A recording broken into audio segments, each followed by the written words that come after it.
So in this video we're going to look at the polar coordinate method for recording the direction of a vector. This is probably not as common as the other vectors notation that we've used, but it's in the textbook, and so I wanted to make sure that we covered it. So in the polar coordinate method, we rotate our measurement from the positive x-axis in a counterclockwise direction. So first let's look at a vector sitting in this first quadrant. So in this first quadrant, we would take the angle that we've rotated, and let's say that this is north of east, and we'll make it 30 degrees. So in the polar coordinate system, we would say that the angle is 30 degrees, or the vector is 30 degrees, has a direction of 30 degrees. So if we look at a vector here, let's say that this is 70 degrees.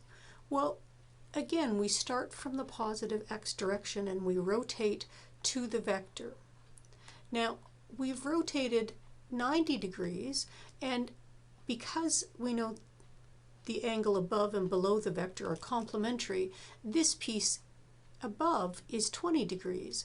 And so altogether we would say the polar coordinate is 110 degrees.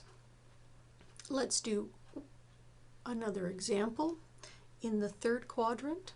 So in the third quadrant we have a vector here, and this vector is 10 degrees south of west.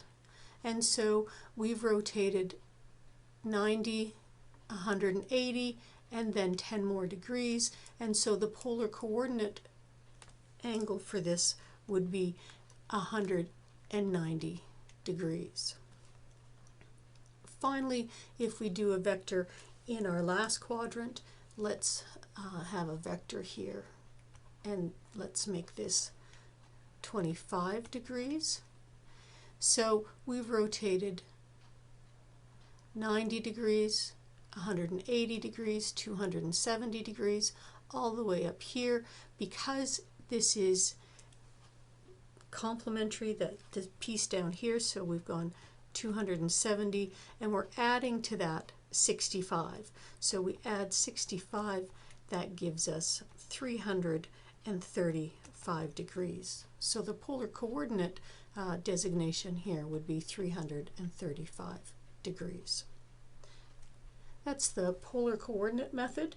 It is probably not as commonly used as the other, but it's certainly good to keep it in mind because it's something that you might run into from the textbook.